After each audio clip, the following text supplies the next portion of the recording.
പ്രതിപക്ഷം ഈ കാര്യങ്ങളെ സംബന്ധിച്ച് ആശങ്ക പ്രകടിപ്പിക്കുക എന്നുള്ളത് സാധാരണഗതിയിൽ അവരുടെ ഉത്തരവാദിത്വമാണ്. ആശങ്ക ഉണ്ടാവുന്നത്, ചോദ്യം ഉണ്ടാവുന്നത് നല്ലതുമാണ്. കാരണം ഇതെങ്ങനെ ചെയ്യും, ഇത് ചെയ്യാൻ പറ്റുമോ, ഈ പറയുന്നത് ശരിയാണോ? അപ്പോൾ എനിക്കതിന് മറുപടി പറയാനുള്ളത് ഇതെല്ലാം ചെയ്യാൻ പറ്റുന്ന കാര്യങ്ങളാണ്. അതിനുള്ള ഹോംവർക്ക് നടത്തിയിട്ട് തന്നെയാണ് നമ്മൾ ഈ കാര്യങ്ങളെപ്പറ്റി പറഞ്ഞിട്ടുള്ളത്. വളരെ വിശദമായി ഈ കാര്യങ്ങളെ സംബന്ധിച്ച് നോക്കിയിട്ടുണ്ട്. സാധാരണഗതിയിൽ നമ്മൾ ചെയ്യാൻ പറ്റുന്ന കാര്യങ്ങളാണ് പറയുന്ന കാര്യങ്ങളെല്ലാം ചെയ്യും എന്നുള്ളതാണ് സാധാരണ ഉള്ള നടപടിക്രമം, അല്ലെങ്കിൽ നമ്മൾ ചെയ്യുന്ന രീതി. അത് ചെയ്യാൻ പറ്റുന്നതാണ്. അത് ചെയ്യുമ്പോഴാണ് കുറച്ചുകൂടി വിശ്വാസ്യത വരിക എന്നുള്ളത് ശരിയാണ്, നമ്മൾ ചെയ്യും. ഇല്ല, ആശാവർക്കർമാരുൾപ്പെടെയുള്ള എല്ലാ മേഖലയിലും, ആശാവർക്കർമാർ മാത്രമല്ല, അംഗൻവാടി, ആശ, നമ്മുടെ തൊഴിലുറപ്പ്, പ്രീ പ്രൈമറി, ധാരാളം സ്കീം വർക്കേഴ്സുണ്ട്. ഇവരെല്ലാം ഈ ജോലി ചെയ്യുന്നുണ്ട്. സ്കീം വർക്കർമാരെന്ന നിലയിൽ സെൻട്രൽ ഗവൺമെൻറ് നമ്മുടെ തൊഴിലുറപ്പ് തൊഴിലാളിക്ക് തന്നെ ഒരു മാസം 600 രൂപയാണ് സെൻട്രൽ ഗവൺമെൻറ് പറയുന്നത്. അവർ പറയുന്നത് ഒരു മാസം അത്രയും മതി എന്നാണ്. ഒരു ദിവസം 20 രൂപ വെച്ചാണ് അവർ കൂലി നിശ്ചയിച്ചേക്കുന്നത്. നമ്മളിപ്പോൾ അത് ഒരു ദിവസം 650 രൂപ കൊടുക്കുന്നുണ്ട്. സെൻട്രൽ ഗവൺമെൻറ്റിൻ്റെ സ്കീമിലാണ് ആശാ വർക്കേഴ്സ് 1000-ന് രൂപയേ ഉള്ളൂ. നമ്മളിപ്പോൾ വരുമ്പോൾ ഇത് 14,000 രൂപ വരെ കിട്ടുന്ന തരത്തിലേക്ക് പല റെസ്പോൺസിബിലിറ്റിയാണ്. അതൊരു ഇത്തരം സ്കീം വർക്കർമാരാണ്. അംഗൻവാടിക്കും എല്ലാ മേഖലയും അതാണ്. അപ്പോൾ സ്കീം വർക്കർമാരായിട്ട് അവർ നിൽക്കുകയും കേന്ദ്ര ഗവൺമെൻറ് 1000 രൂപ പോലെ കൊടുക്കാതിരിക്കുകയും അല്ലെങ്കിൽ 1500 രൂപ മാത്രം കൊടുക്കുകയും ചെയ്തൊരു സ്ഥലത്ത് കേരളം പോലുള്ള സംസ്ഥാനത്തിൽ ഇത്രയും കാര്യങ്ങൾ ചെയ്യുന്നു. നമ്മൾ സമരം ചെയ്യുന്ന ആരോടും നമുക്ക് ദേഷ്യമൊന്നും ഇല്ലെന്ന് പറഞ്ഞിട്ടുണ്ട്. പക്ഷേ ന്യായമായി നമുക്ക് കൊടുക്കാൻ പറ്റുന്നതാണ് ചെയ്യാൻ പറ്റുക. കേന്ദ്രം പണം തരാതിരിക്കുന്നതിൻ്റെ പേരിൽ സുപ്രീം കോടതി വരെ കേസ് നടത്തി, സുപ്രീം കോടതി ഒരു ഭരണഘടനാ ബെഞ്ച് പ്രഖ്യാപിച്ച് കേസ് കേൾക്കാനിരിക്കുന്ന ഒരു സംസ്ഥാനമാണ് കേരളം. ചെറിയ കാര്യമല്ല. നമ്മുടെ മുഖ്യമന്ത്രിയും മന്ത്രിമാരും നിയമസഭാ അംഗങ്ങളും ഡൽഹിയിൽ പോയി ഞങ്ങൾക്ക് കിട്ടാനുള്ള പണം തരണമെന്ന് പറഞ്ഞിട്ട് സമരം നടത്തി. ഇന്ത്യയിലെ വിവിധ രാഷ്ട്രീയ പാർട്ടി നേതാക്കന്മാർ, സംസ്ഥാനത്തെ ഭാരവാഹികൾ, ഭരണാധികാരികളൊക്കെ നമ്മളെ ഐക്യദാർഢ്യം പ്രഖ്യാപിച്ച് വന്നു. അപ്പോൾ ആ സമരം നടത്തി, നിയമപരമായ പോരാട്ടം നടത്തുന്നു എന്ന് പറഞ്ഞാൽ കേന്ദ്ര ഗവൺമെൻറ്റുമായിട്ടുള്ള ഭരണഘടനാപരമായ സഹകരണം നമുക്കുണ്ട്. കഴിഞ്ഞ ദിവസം തന്നെ മുഖ്യമന്ത്രി നമ്മുടെ പ്രധാനമന്ത്രിയെ കണ്ടു, ആഭ്യന്തരമന്ത്രിയെ കണ്ടു, നമ്മുടെ ടൂറിസം നാഷണൽ ഹൈവേ മന്ത്രിയെ കണ്ടു, ഫിനാൻസ് മിനിസ്റ്ററെ കണ്ടു. യൂണിയൻ ഫിനാൻസ് മിനിസ്റ്ററെ കാണുമ്പോൾ ഞാനും ഉണ്ടായിരുന്നു കൂടെ. നമുക്ക് കിട്ടാനുള്ള പണം കിട്ടേണ്ട പ്രശ്നമാണ് പറഞ്ഞത്. ഇതെല്ലാം നമ്മൾ ചെയ്യുന്നുണ്ട്. ആ പണമൊന്നും കിട്ടുന്നില്ല. വാസ്തവത്തിൽ പ്രതിപക്ഷ നേതാവും ഈ സമരം ചെയ്യുന്ന ആളുകളും BJPയുടെ ഏതെങ്കിലും പ്രവർത്തകർക്ക് കേരളത്തോട് താല്പര്യമുണ്ടെങ്കിൽ അവരൊരുമിച്ച് ഇടതുപക്ഷ ജനാധിപത്യ മുന്നണിയും ചേർന്ന് കേരളത്തിൻ്റെ താല്പര്യത്തിന് വേണ്ടി അർഹമായത് കിട്ടാനുള്ള ഒരു വലിയ പ്രക്ഷോഭം ഉണ്ടാവണം. സമരം എന്ന് ഞാൻ പറഞ്ഞ വലിയൊരു മുന്നേറ്റം ഉണ്ടാവണം, മൂവ്മെൻറ്റ് ഉണ്ടാവണം. അവിടെയാണ് പ്രശ്നം. അതുകൊണ്ടാണ് സാമ്പത്തികമായിട്ട് നമ്മളെ ബുദ്ധിമുട്ടിക്കാൻ ശ്രമിക്കുന്നത്. ആ ബുദ്ധിമുട്ടിക്കാൻ ശ്രമിക്കുമ്പോഴും ഇന്ത്യയിലെ ഏറ്റവും മെച്ചപ്പെട്ട മിനിമം കൂലിയും സംവിധാനങ്ങളും ഇതുപോലുള്ള അലോവൻസും എല്ലാം നമ്മളാണ് കൊടുക്കുന്നത്. അപ്പോൾ ഇതൊക്കെ നടക്കും. നിങ്ങൾ നേരത്തെ ചോദിച്ച് പറഞ്ഞ കാര്യങ്ങളൊക്കെ ചെയ്യുമെന്ന്. കാസർഗോഡ് വെച്ച് ഒരു കാര്യം കൂടി ഞാൻ സന്തോഷത്തോടെ പറയാം. ഇപ്പോൾ 2000 രൂപയായി ക്ഷേമ പെൻഷൻ. നല്ല വർധനയാണ്. ആ ക്ഷേമ പെൻഷൻ ഈ മാസം കൊടുത്തു തുടങ്ങും. എന്ന് മാത്രമല്ല, ഒരു കുടിശ്ശിക കൊടുക്കാനുണ്ട് 1600 രൂപ. അത് രണ്ടും കൂടെ ചേർത്ത് 3600 രൂപ ഈ 62 ലക്ഷം കുടുംബങ്ങൾക്ക്, വ്യക്തികൾക്ക് ഈ മാസം കൊടുക്കും.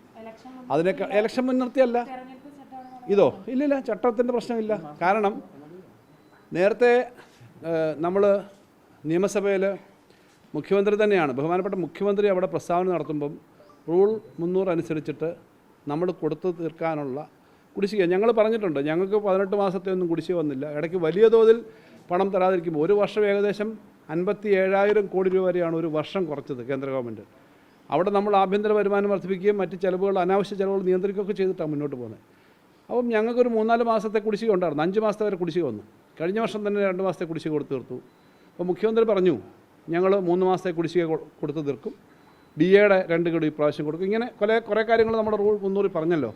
അത് ധനകാര്യ വകുപ്പും ആലോചിച്ച് അദ്ദേഹവുമായി സംസാരിച്ച് ആലോചിച്ച് തയ്യാറാക്കിയതാണ്. ഇപ്പോൾ തന്നെ ഈ കാര്യങ്ങളെ സംബന്ധിച്ച് വിശദമായ പഠനം നടത്തിയിട്ട് തന്നെയാണ് ചെയ്യാവുന്ന കാര്യങ്ങളാണ് പറഞ്ഞിട്ടുള്ളത്.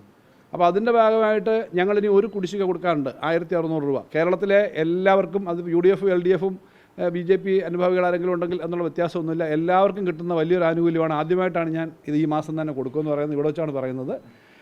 1600 രൂപ അതും 2000 രൂപ ഈ പുതിയ പെൻഷനും സാമൂഹ്യക്ഷേമ പെൻഷനും ചേർത്ത് 3600 രൂപ ആളുകളുടെ കയ്യിലേക്ക് ഈ മാസം എത്തും. സാധാരണ ക്ഷേമ പെൻഷൻ കൊടുക്കുന്ന സമയത്ത് തന്നെ എത്തും.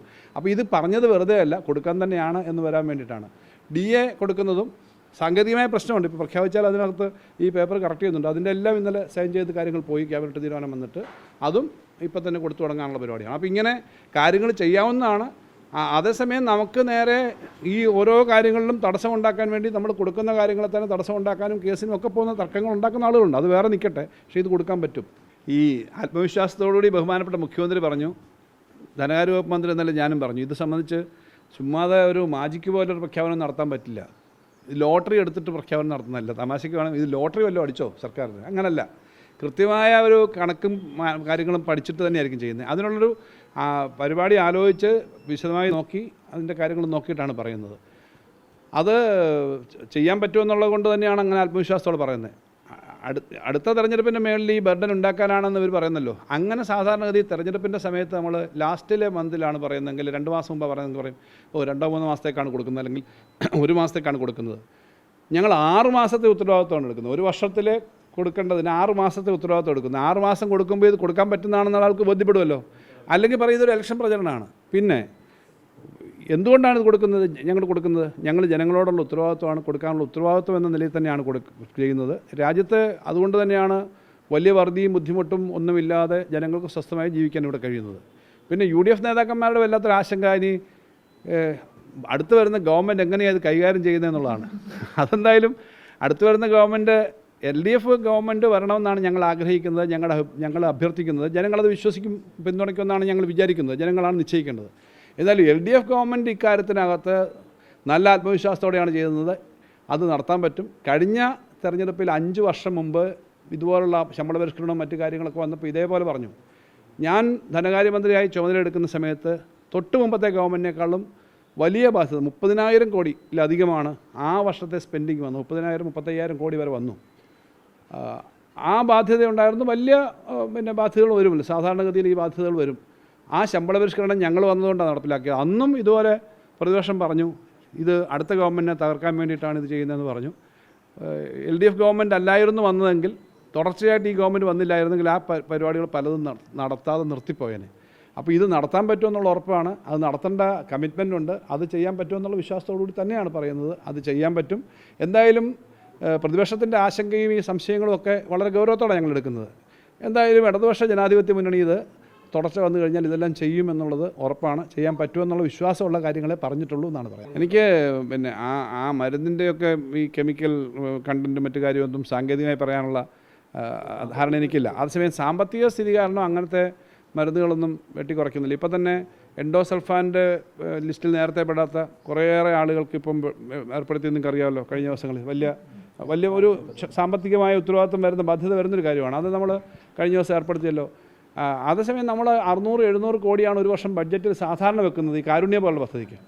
അതിൻ്റെ ഇരട്ടിയിലധികം 1500 കോടി വരെയൊക്കെ ചിലവാക്കേണ്ടി വരുന്നുണ്ട്. അങ്ങനെ വരുമ്പോൾ ആ പണം നമ്മൾ ചിലവാക്കുന്നുണ്ട്, കൊടുക്കുന്നുണ്ട്. എന്തായാലും സാമ്പത്തികമായിട്ടൊരു പിടുത്തം ഉണ്ടെന്നുള്ളതുകൊണ്ട് മരുന്നിൻ്റെ ഇത് കുറയ്ക്കുകയോ മരുന്ന് മേടിക്കാതിരിക്കുകയോ ചെയ്യുന്ന പ്രശ്നമില്ല. ഇനിയായാലും ആ പ്രശ്നം ഉണ്ടാവില്ല എന്നുള്ളത് ഞാൻ പറയാം. എന്നാലും അങ്ങനൊരു പദ്ധതി നടപ്പിലാക്കിയിരുന്നു എന്നുള്ളത് ഇപ്പോൾ അറിയുന്നത് നല്ലതാണ്.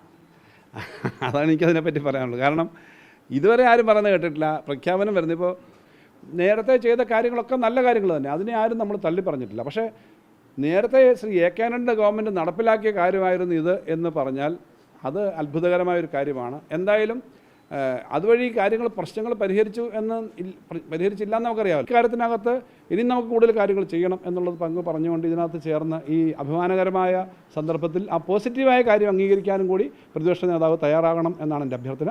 നമുക്ക് കൂടുതൽ കാര്യങ്ങൾ വീണ്ടും ഒരുമിച്ച് ചെയ്യാനുള്ളത് ചെയ്യാം.